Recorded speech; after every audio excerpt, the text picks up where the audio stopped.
Welcome to Crashing Game Night.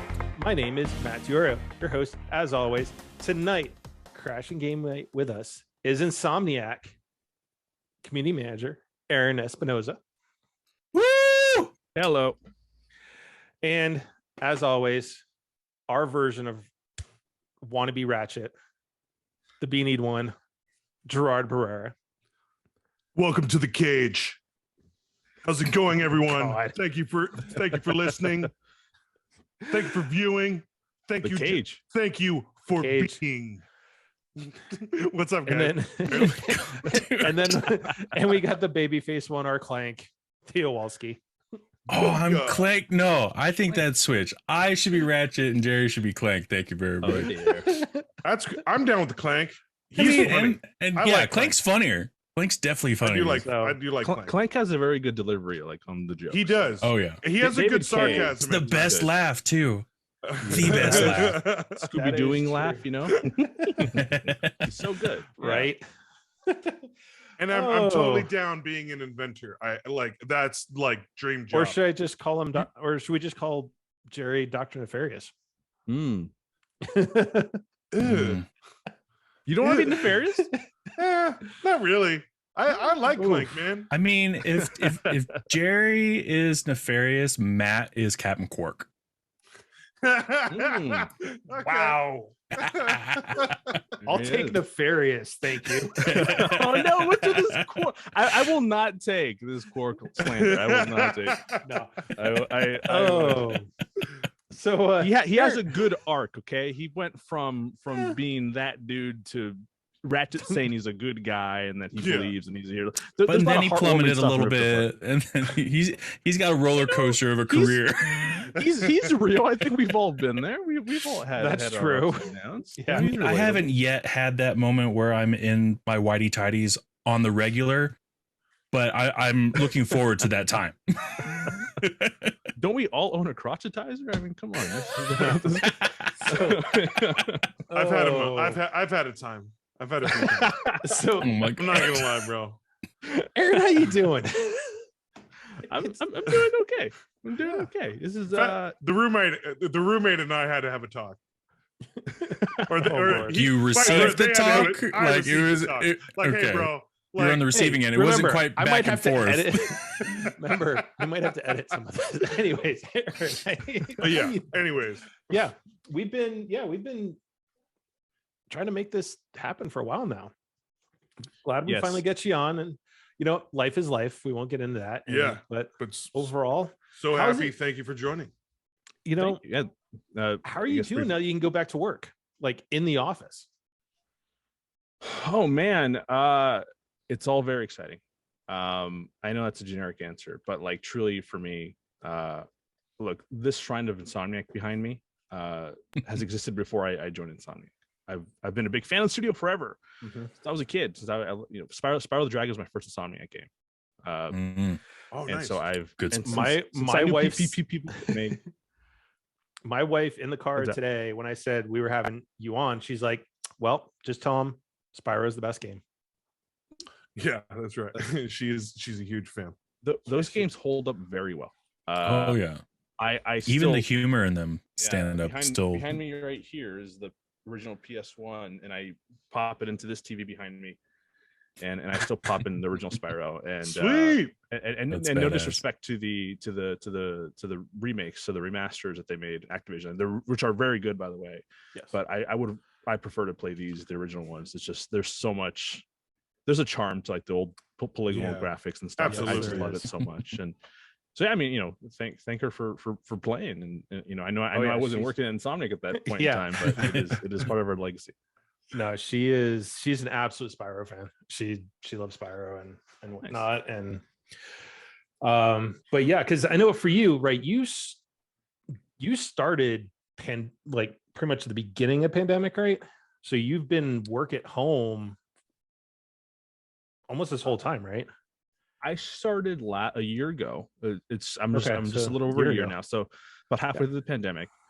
And a year went by and I still didn't go to the office. And my first time at the office was I think February this year. Wow.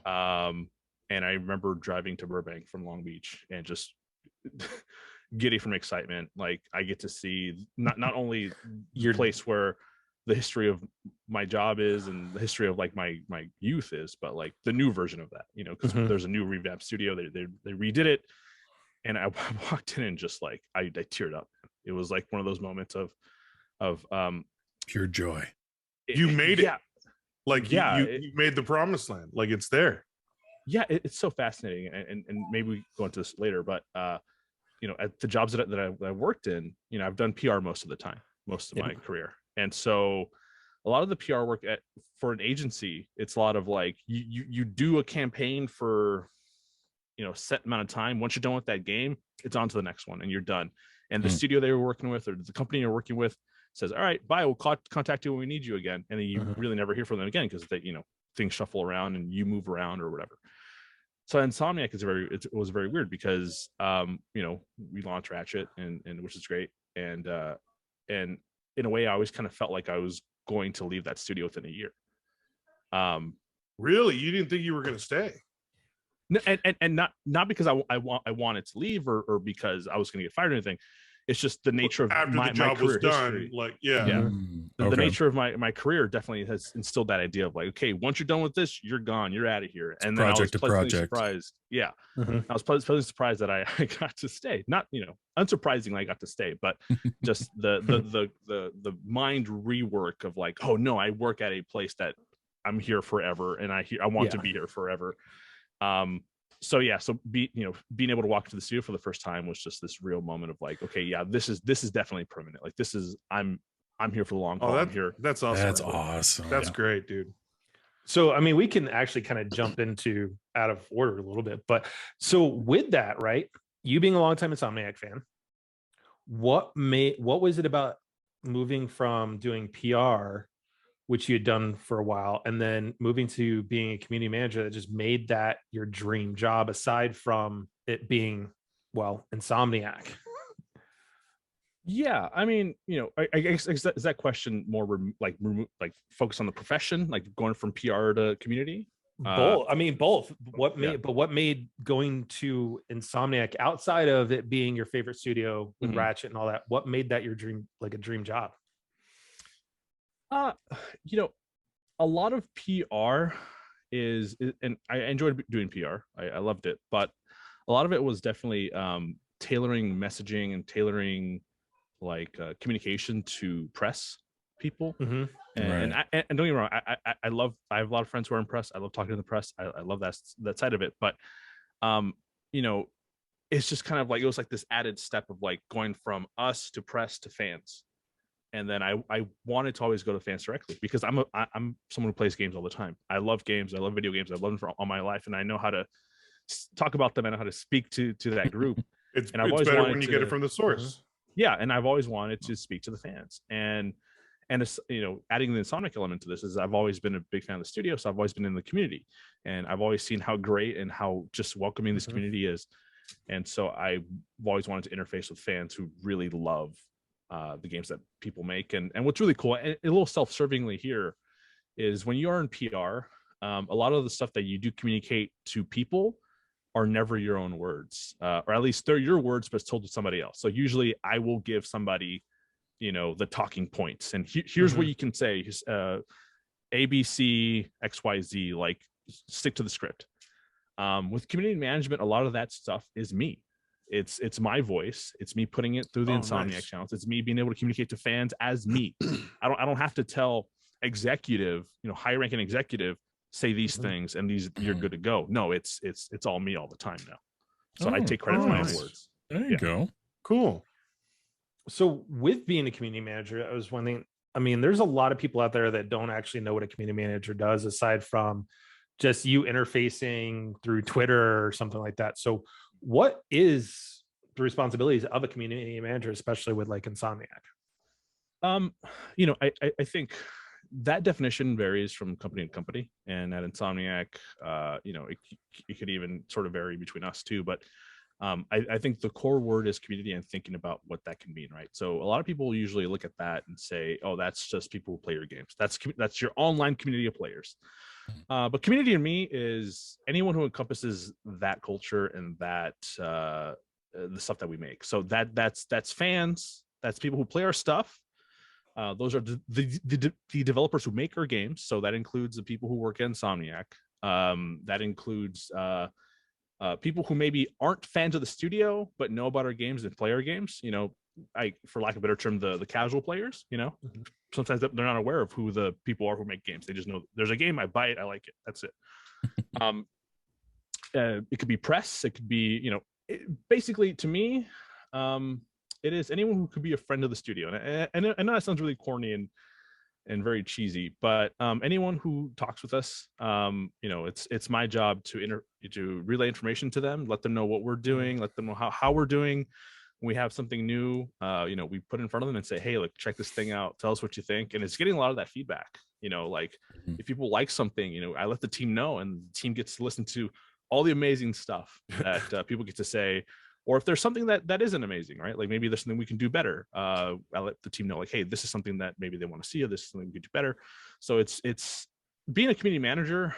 It is there's so many things about it, but it's ultimately, you know, in the simplistic ways, it's talking to anybody who plays our stuff and That's getting awesome, feedback dude. from them and letting them know what we're doing. That wasn't corny at all, dude. Like it's No, definitely not. I love that it's that sense of community. It's that's important. I love that. I definitely feel like it kind of it makes it feel like that there is a voice being heard in all different levels, and just really making it truly a community where it's a collaboration across all activity, whether it be simply playing or putting in ideas for developments or anything like that, and just really communicating that feedback and that back and forth to really put out something awesome. Yeah, and it's having this dialogue that's just so much fun. Like we have fans who are very passionate, and some fans, you know, who are very critical of the things that we do, and it's good to have those fans. It's good to have everybody say something, because, you know, that's how we're not complacent. We're always looking for ways so we can get better. And getting feedback wherever we can is very incredibly valuable. And I appreciate whenever someone is honest with us and says, hey, you know, I wish you guys would do this a little better. Maybe I didn't like this aspect of this game. And you know, even people will go like, oh, look at your history. Like you did this a little bit better in those old games. Like, can you bring? But it's still constructive though. It's not like just trying to poop on your parade. Yeah. It's, you know, it's all of that stuff is crucial to what we do. And not that I want to bring this debate up, but, you know, people always say something to the effect of like, you know, game community managers aren't game devs. And it's like, well, you know, we definitely have a lot of input in the game and the projects that we make, and we definitely have, you know, say in an influence on what gets added or what doesn't. And I was gonna say, like, I would think with community managers, like, since you have that open communication with both sides, especially with the devs, I would think that you would certainly take a lot from them as well and learn a lot of things, so you'd know a lot of insider things. But the devs from the development side, most of the time the devs aren't open-minded, are they? Or are they kind of stubborn? I mean, it varies from place to place. It depends on the dev. Yeah, I mean, depends on the dev. Yeah. Which really cool. Like I'm one of those devs. Like if you hit me on the wrong day, I'm like, don't give me more work. Just accept what I just gave you and deal with it. But you're an Excel nerd, though. I mean, that's. I mean, to answer the question though, like as it pertains to Insomniac, like one of our core beliefs is that inspiration just for game development and ideas can come from anywhere. And so I think a lot of us are very open-minded about implementing new ideas or implementing concepts that someone has, because, you know, who knows, it could be something really good and really fun to implement into a game. And so that's awesome. Everyone's collaborative. It's very collaborative. We're also very honest, is like the other part of that too. Like if we don't think something's going to work and we test it, and we have to be real with ourselves, like, okay, this concept doesn't work, but you know, we tried it. And I think that openness is really important to why our games are so much fun. Like, you know, you jump into an Insomniac game and, you know, you're going to have a fun time. It's because a lot of the ideas that were implemented were from just having an open mind and being honest with each other. And you guys make the games accessible. I mean, That's a very big thing. let's look at the accessibility options. Look at Ratchet and Clank. Let's and all of that. Oh, It's yeah. you guys got that spotlight put on you guys too recently for all the different stuff with Ratchet and stuff, and then I think that's huge. Were you guys was that technically the first PS5 game to be accessible? No, I mean, our so. Spider-Man games had a lot of accessibility options. Oh, that's right, they did. Yeah, there's a few. There's a number of them. There was a couple of them. Yeah, that's right. Yeah, other studios had them too, because I think. Yep. I was talking PS5 in general, like specifically. No, even with. But yeah, with Spider-Man PS5. had Like Last of Us Part 2 had a lot of accessibility stuff. Yep. Oh, that's right. That's something that Different studio, I think though, the but- PlayStation family does really well at with a lot of the games is accessibility. So I gotta ask you, when you start with Insomniac and you come into the launch and working on the launch of Ratchet and Clank, what was for you? Oh man. Talking about walking on clouds. I mean, was there even like a single bad day when that happened? Like could you possibly frown at all? It's so funny. If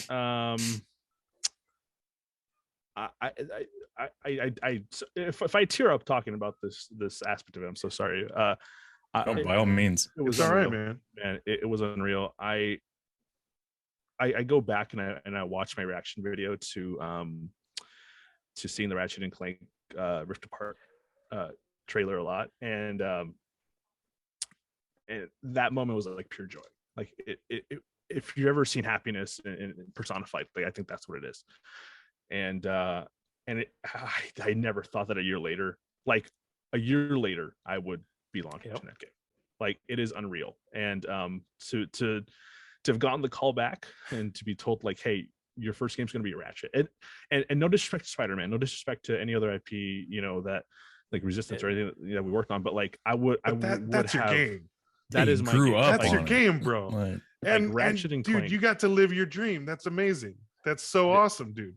But what's more poetic about all of that is Ratchet and Clank Rift Apart was announced exactly a year before it released. So June 11th.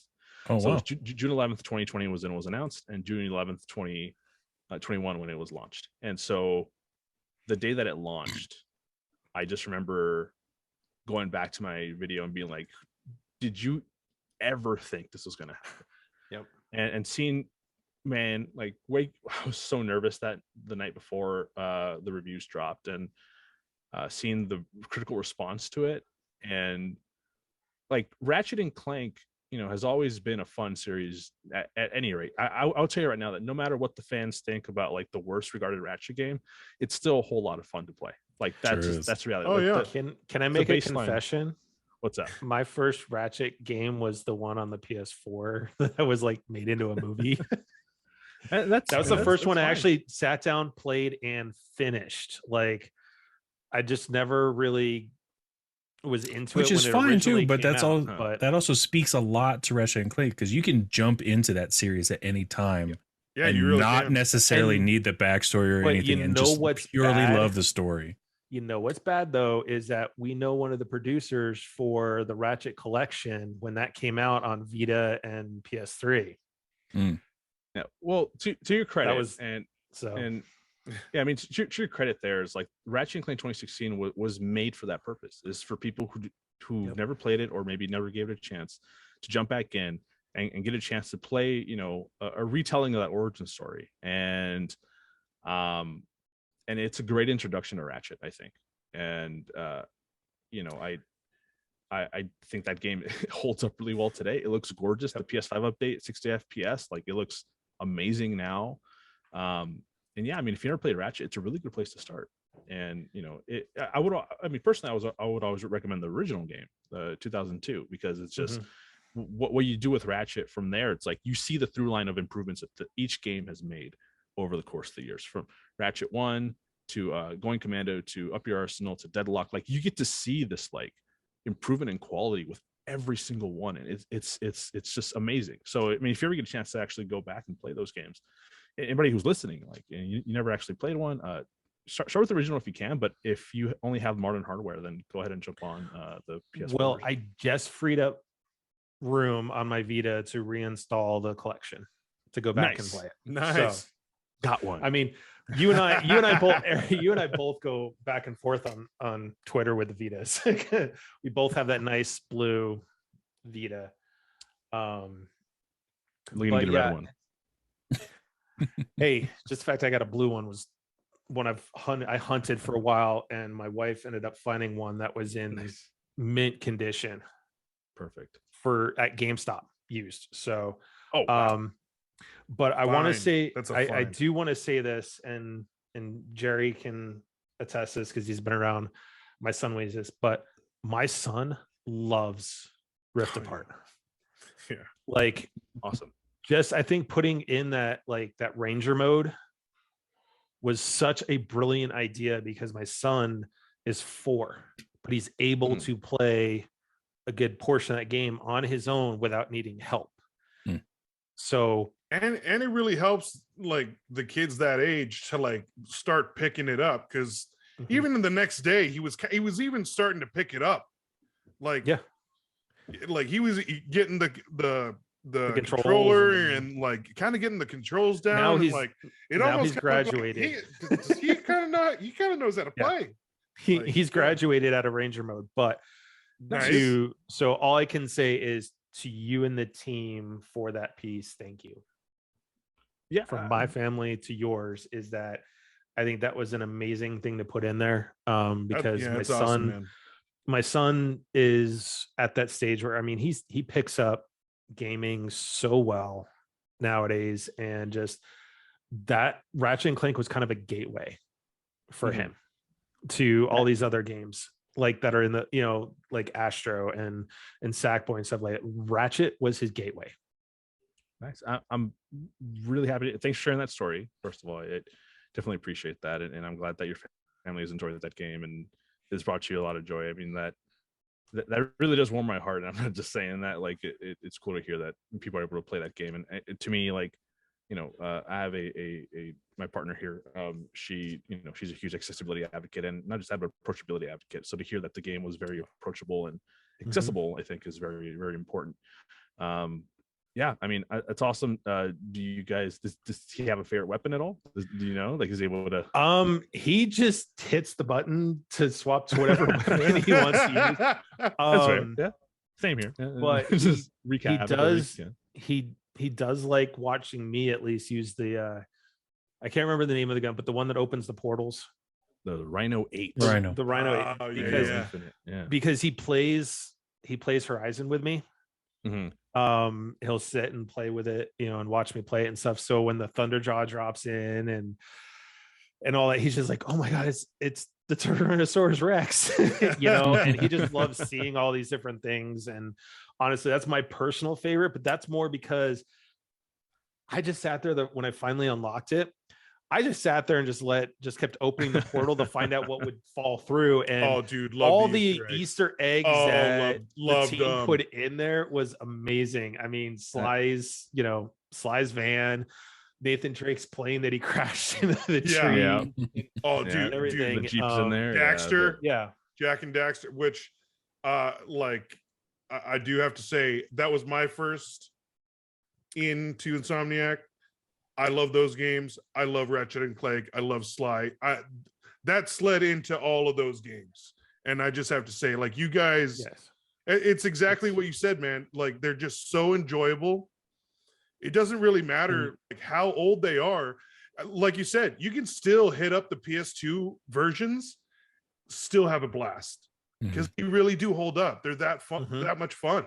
Yeah. Like, sometimes you'll go back and play the first game in a series that you love, like a long-standing series, and sometimes you realize it doesn't really hold up, like, and you're not disgusted by it or anything. It's kind of disappointing, though. It definitely can be, but like, it's interesting about Ratchet is like, I go back to it all the time, and just the platforming and like using the wrench and just like even just visually, like artistically, like those games just look so still good. Work. Yeah, I love watching the bolts, like these big clunky bolts kind of spinning around, and the way Ratchet kind of like stretches, like these really cool animations when he's doing the flips and stuff. Like it's like, oh man, this holds up so well. And yeah, I love it every time. And the music, oh my god, like the music is so good. Yeah, it's iconic. Yeah, I mean, to that point, it's like I go back to Uncharted all the time, like Uncharted 1. Like, speaking of which, so I was playing 4 just to get a little taste of something different because I was playing Horizon a bit too much. I beat 4 in 2 days. Uncharted 4 is so good. Oh, it is. Love it. I went back and played not so long ago too. Yeah. So, Aaron, let me ask you this question, since we're talking about the gaming and all aspects. Is so what made you decide to do game streaming, and how has that benefited you with both your current and your past roles in gaming? Yeah. God, where I sounded really humble and nice for the first half of this, I'm going to sound like a massive jerk right now. I'm very good at games. Let me emphasize that. And look, I'm not a very proudful man about a lot of things that I do. Like for sure. Like I have the worst imposter syndrome. One thing I'll never have imposter syndrome is how good I am at games. And what got me to game streaming is like I want to show the world that I'm good at these games. And so I for a long time I would always watch YouTubers like do their thing, or like watch a bunch of COD montages as a kid growing up. And remember the Call of Duty 4 or Modern Warfare 2 days, Mama, get the camera. Some throws a knife, it's like, like why am I picturing the scene from Free Guy right now? I love it. Yeah, that's right. And I've always wanted to do that, but I never had a means to do it. And so I remember I was in high school or college, and I did a bunch of like computer fixing jobs, and I would fix people's computers in my neighborhood and get some money. And eventually I built up enough to buy a capture card and a decent PC, and I started doing that. And I found out that making YouTube videos is kind of a long process that I have no patience for. So streaming is the one where you just hit go live, and you can just say the thing, and it's stored on a VOD on Twitch. And that's what got me into it. It was being able to show off my skills. But what came out of it though was community, right? It's a lot of friendships and a lot of people who were like-minded and enjoyed playing the games that I played. And I'm a big Battlefield guy. If you guys follow my Twitter, you guys really know. Even my lights right now, if you see the colors, it's the 2042 patterns that I have going off in front of me. And that's what got me into game streaming, was being able to show that game, and then and what had me continue it was the other fans of the games that I liked, and then building a community. And how that's benefited me over the course of time. It's like Insomniac has a live show called Insomniac Live. And we haven't brought it back yet. There are plans to bring it back very soon. I'm working on it right now. Ooh. Nice. Are you letting Kevin show you up? We are. We love Kevin.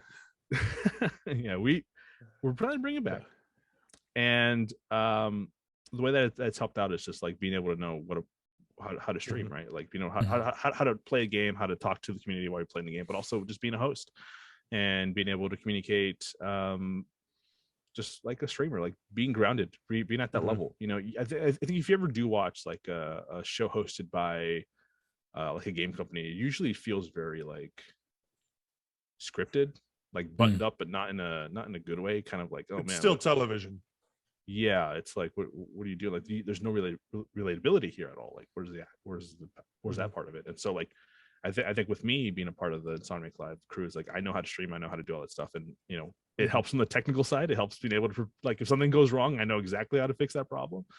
But also, like, I just know the etiquette and stuff and how to make it work. As far as like how it's helped my career just in general, man, on the PR side at least, it's good to know how a streamer thinks.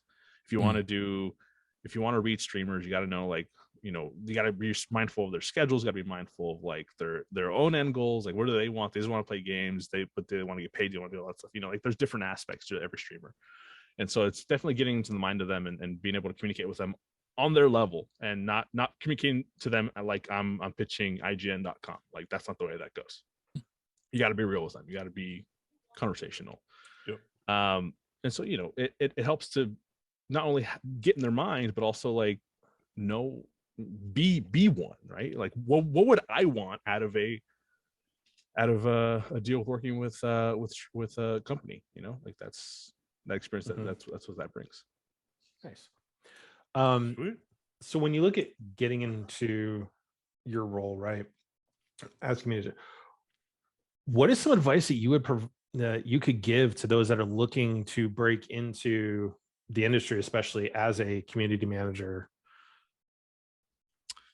Yeah, this question, it sounds like it was one of the easiest questions to answer, but it's actually one of the hardest. And there's a reason why. It's because there's no one way to do it, and there's no like correct path. And I think everyone always thinks that there's a correct path, and there isn't, especially now, especially right now. Like, we're in this new, not even new generation. It's been, a decade now, where streamers and people who are personalities on Twitter and Twitch and YouTube, like, if they can be a personality and they can be communicative and a face of a studio, like, they can be that, right? And it doesn't mean they'll always be successful.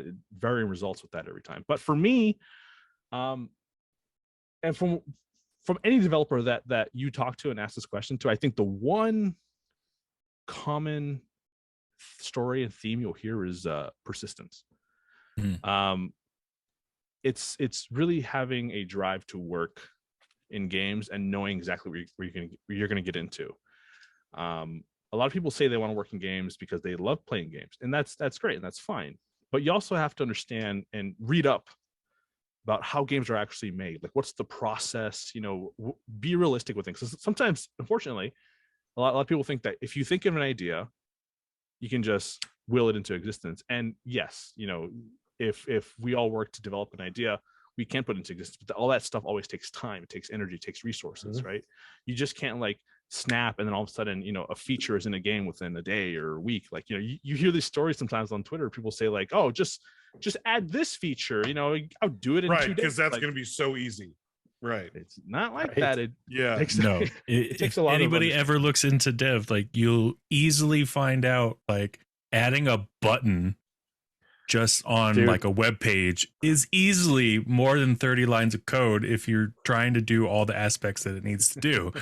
It's like, you wouldn't think like, oh, like just click and drag, put the button there. It's like, dude, well, I what are can you gonna remember. have it do? Okay, that's like us sitting at E3 when you had to do your animation project on for the elevator, and I was just like asking you those types of questions, like, why can't you just do this? And you're like, you looked at me and you wanted it's one of those. Because as soon as you tell me just do this, like, no, the just is just like, no, can't do it. No. If he had something in throwing distance, like that he could throw at me, I would have had it thrown at me because of that comment. But that was because I didn't simply understand the animation side of the equation and everything that went into it. And after that trip, I was like, holy crap. I mean, these guys do a lot. And then when you see some of the the videos and stuff that like the team over at Gorilla's been posting, like, you gain a very big appreciation for what animators and devs, the long process that it goes through, just from seeing just the wireframing to end product. I am not talented enough to do any of that stuff, and I love the work that all these dev teams do. And I will have to say, I think Santa Monica Studios did it, and a few other studios are starting to do this, but they're starting to do diaries, like diary videos, as approaching the launch date. So it shows you kind of like what the crew's doing, what they're working on, but also how much work goes in to all aspects of the video game. And I found that more interesting, and I found more of an appreciation to where, like, a lot goes into it. Like you guys said, to add a button, that's not just click and drag. Like that, that's going to take some time. Yeah, and to go back to the question, like, what it takes to get into my position is having a big understanding of the games industry. It's knowing the ins and out of game development, but also knowing like the community aspect to it too. Like how does feedback, where can you get feedback? Where can you get information from outside? And yeah, I mean, for advice on how to get to where I'm at, it's having that persistence to want to actually get to this position and to work there. And I know that's not the most helpful advice, but the way that I did it, and I'll go through my career path. I mean, I'll give you the short of it. It's pretty long. But when I was in high school, I wrote for like websites. I did reviews, I did previews, I did news. I was a journalist way back then. I started that when I was 11 years old. Wow. And yeah, and then I did that all the way through college, and I had my own website. I ran it for a period of time. It was called the gamingconsolenetwork.com. It was a small website, but I was very passionate, and we did a bunch of coverage for like E3 for every event. We did a bunch of new stuff, like breaking news. Like while I was in class in college, I was like, okay, got to do this. It was intense. Nice, dude. And then, I went to school for journalism. Like that's where that took me. And it was very eye-opening for me being a journalism major, because I realized that while all I wanted to do was write for like an IGN.com, everyone else there wanted to write for CNN or C-SPAN, and I was like, oh man, this is not where I want to be. Like I don't want to write politics. Like, is this going to be my job? Like I don't want to do that. So eventually I switched to PR. But before I get into that, I mean, and I'm going back again further, because this is really important. This is the most important part of the story. I loved Insomniac since I was a kid. I established that already. And for as long as I've known people make games, I've always wanted to work at that studio, at this studio. And I was persistent in that. Like, I want to go make games. I want to go make the game. I want to go make the next Spyro game. And as I grew up and I played Ratchet and I got to know the studio more and I got to know the development team more, like I just fell in love with Insomniac over the years. As a kid growing up, I fell in love with everything they've ever done. And I knew for a fact, like my mom knows the name of the studio. And that's a big deal, because my mom doesn't remember anything about anything I say about games ever. Right. But she knows Insomniac. She knows that name, and my dad knows that name. And my partner, for as long as I've been with her, like, she's known that this has been my goal for forever. And so a lot of my career initiatives have always been inside of being an Insomniac. From writing, when I knew community like management existed, I wanted to do that. And a lot of my inspiration was James Stevenson there. James Stevenson Insomniac is like the one guy who I've looked up to for years. When I think of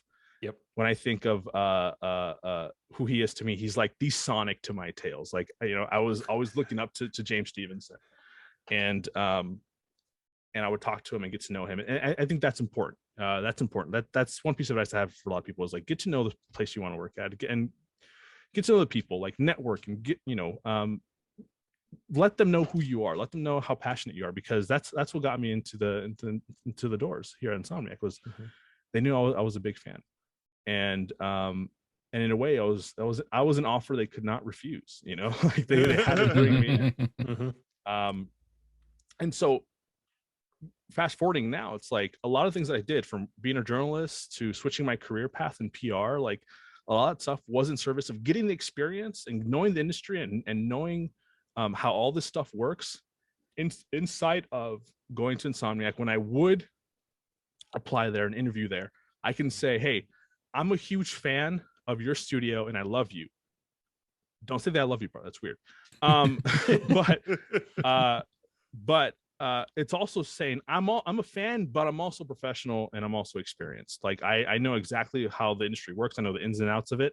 And so, when I was in that position in my career where I was like, hey, I don't want to work at a CNN.com. I want to work in the games industry.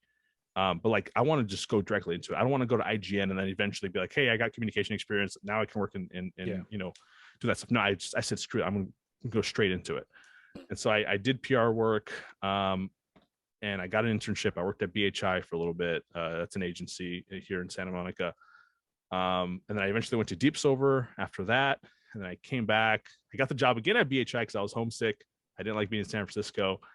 And then eventually, Insomniac posted that very rare, very hard to spot unicorn of a job listing, which was the senior community manager role.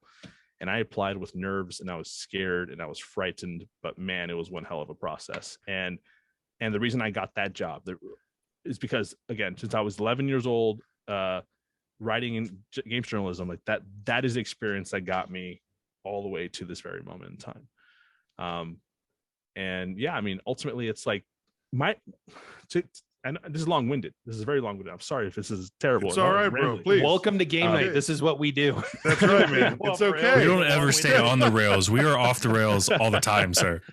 But the overarching piece of advice here, though, and I'm sorry for going back and forth on everything here, is like, man, just learn about the games industry wherever you can get it, and get the experience wherever you can get it.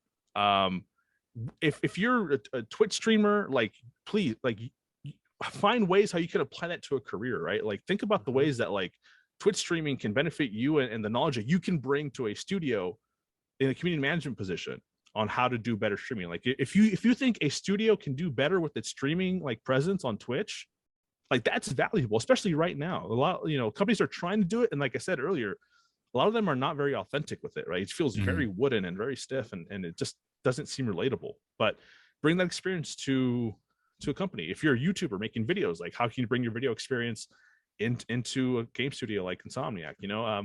Think about the ways that your value, like your hobbies and things that you like to do, have a lot more value than you think.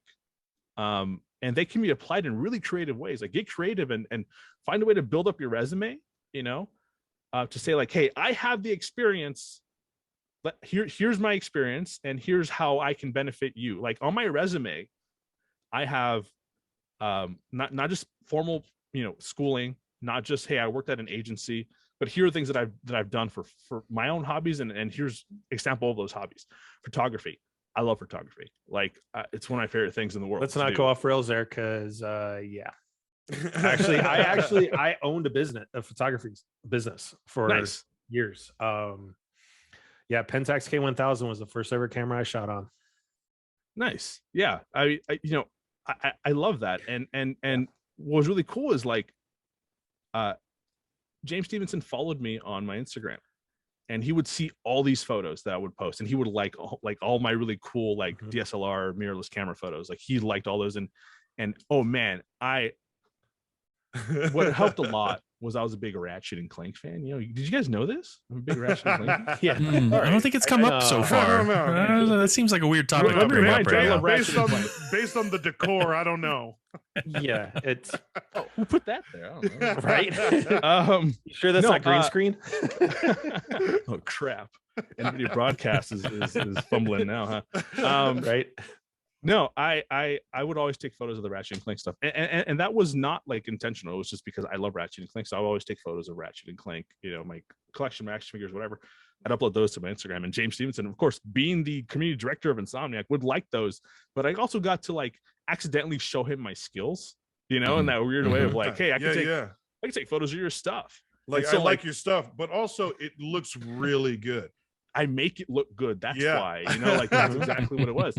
And so that helped a lot. Him having visibility on that, and like I said, using your hobbies and finding ways to get visibility on that stuff, but in a really authentic way. And that's always the hard part, right? So how can you get authentically there? And that, a James Stevenson isn't always going to follow you, right? But how can you actually put that in the front? And sometimes it's like just getting, like, virtual photographers are a big deal right now, for our community. Like, they just share this stuff because they love virtual photography, and it gets to us and we see it all the time, so it's like there's ways to put yourself out there, and just my advice is to find value in the work that you already do, and to find value in your skills already, because they are valuable.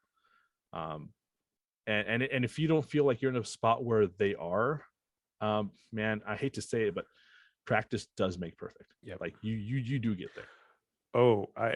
I was commenting to Jerry as I was going through actually upgrading our website for the podcast, and to hear where we are now versus where we were then, that's huge. Yeah. Isn't that also like one of the most satisfying things to do? Like go back to your old work and like go back to where you were. And I find I like it too. I always not only do I find it therapeutic, but I'm kind of a softie, so I just like, man, oh man, remember that was so, and we tried this and we were working with this equipment, and like, but you never have those like cringe moments, right? like oh why no, did I do it that way? It Oh, I did. I completely sure did it on me. I'm sure I Going back, I was like, I was wooden, I was stiff, I was like, because I'd never podcasted before. It was like this one thing. You started with the NPR voice, dude. I did. You started with NPR camera. But like when you talk about James, right, Aaron, that's how I ended up following you well over a year ago, is because James had posted something, I don't remember what it was, and you had replied to it, and I'd seen the reply and it was a really cool reply. I was like, hey, let me go check this guy out. And then I saw kind of what all you were, and I was like, I'm just going to give him a follow. And and then sure enough, I think it was like a couple weeks later, you're like, hey, by the way, I just got the job in Insomniac. And it was like, and it was great to see the absolute joy that was in your posts and in your reactions of you getting that job, because you had posted that video of you saying, hey, guess what, guys, here's where it started. Here's where I am. So it is great to see that. And I love when people have that dream and they can finally realize it, and say, hey, this thing that I've thought about since I was a kid, I can do it. Yeah. And now you're living it, which it's amazing. And I think what's really important is like I said, I genuinely, you guys might know my Twitter here, is I genuinely have imposter syndrome. Like this is something that I suffer with all the time. And so I always sometimes just feel lucky, like I got lucky, and that I got lucky being here. And I think back to it, and it's a mixture of everything, right? Like it's a mixture of having the skills to have done all that stuff, but also just straight up dumb luck. Like the opportunity to work at BHI, if that never opened up for me, that was an internship. Like I got a whole story about that. I don't want to share it with you, but I got really lucky with that internship. Let's just say that I had already graduated and they weren't supposed to take graduates, but I maybe lied about my graduate status. And so so they they took me on, but like that was dumb luck that they took me on. When I got the offer to go to Deep Silver, like Will Powers at the time, I'm not sure if you guys know who Will is, but he hit me up through Twitter DMs, and I don't know, I forgot how that even happened, but if I didn't get the Deep Silver role, I wouldn't be here. Like but it's dominoes. Yeah, it's and that's one thing people have to account for too, is sometimes, man, like just because something either goes your way, doesn't go your way, like just keep at it. And like I said, persistence. It's if the road closes here, there's always the detour to take. And yes, it is stressful and it is annoying, but if you're willing to take that detour, people are going to notice. Yep. And sometimes like somebody just decides, hey, I want to build a tunnel that goes underground, and you have a fast track to wherever you are. And for me, the Insomniac listing that went up last year for this role, like that was that tunnel, and I had the fast track, and I took it. And again, it was absolute luck, but I think because of the past experience and how I handled dumb luck, like how I handled unlucky, unfortunate things, is also what brought me here. So it don't give up just because it didn't go your way. Like get the experience where you can, and find other ways to do the thing. So as we close out the night with this show, we do have one question that we ask everybody, all of our guests that have been on since the inception, and it's kind of in the name of the podcast. But when you are able to have a game night with family and friends, What is your favorite game to play, regardless if it's a board game, card game, video game, whatever it is? What is your favorite game to play for game night? That's a very good question, and that's a very hard question because I'm a very lonely guy. Man, whenever I think of that, I always think about, it has to be, and it's gonna be a mixture of things, but the one game that comes to mind immediately right now is Rock Band. Nice. Ooh, there you go. It's such a fun game. It's accessible, it's approachable. Like people can just jump on and sing if they want. If they can play the drums, they can do guitar. It's a really, really fun time. And I love Rock Band, and especially if like you have a favorite song that's on there. Like my karaoke song is Spaceman by the Killers. Okay, Nice. I the hell out of that song, and whenever it goes on, it's the best time. It is just like I play the drums specifically too, so the moment it gets to that drum solo, oh man, I'm on it. I'm having a good time. Everyone's watching me like, how the hell can you do that? Why didn't you become a drummer and instead of being a game person? It's like, oh well, I could have been. But no, I love that game. But the other two games is it's Call of Duty 4. That is just, Oh wow, cool. 4-player split screen on shipment. We're having a good time. Love it's it. chaotic. And then also, and you guys might have seen me talk about this game a little bit recently, Sonic and All-Stars Racing Transformed. Mhm. I love the hell out of Sonic the Hedgehog. I'm a big Sonic fan. Interesting. Okay. And that game is just pure joy for me. It is you might have different opinions here. To me, it is the best kart racer of all time. Like you can list Mario Kart or whatever. To me, Ooh. the Sonic racing games to me are better than any Mario Kart. Like that's where I stand. That's cool. Plant your flag, Hey. baby. Hey, Fair all right. enough. Okay. Fair enough. Sonic. Jerry, that might be a game you need to pick up and play to rebuild some of that ego after the Nope. dojo incidents. No. The dojo. anyways. No racing. No more racing. We call this household the Mario Kart dojo.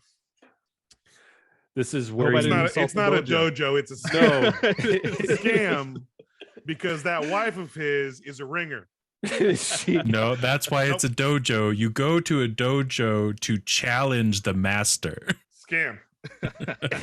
So, yeah, it is one of those things. So, Aaron, so where can, for those that are just getting introduced to you, that are, some of our listeners that are just, some of them are getting, introduced to PlayStation because they're just now getting PlayStation the first time and stuff like that. Where can they find you on social media? Well, they can find me virtually anywhere: TikTok, Facebook, Instagram, Twitter, Facebook. I said Facebook already. Whatever. They can find me anywhere at The Agent of Doom. Do you guys know I'm a Ratchet and Clank fan? Did I mention that yet? That's what that name comes just from. a tad. I mean, I think you've mentioned it in passing. I think. No, the Agents of Doom is Yeah. where you can find me on anywhere. And then if you want to find Insomniac specifically, you can find us at Insomniac Games, Twitter, Instagram, and Facebook. So yeah. Well, Aaron, it has been an absolute pleasure and honor to have you on. Yes, thank you so much. It's been so much bet. fun. Thank you for And, sharing all your knowledge, bro, and your stories, dude. Yep. Like, I'm so happy for you. Your story. I'm just so happy for you. You got to live your dream.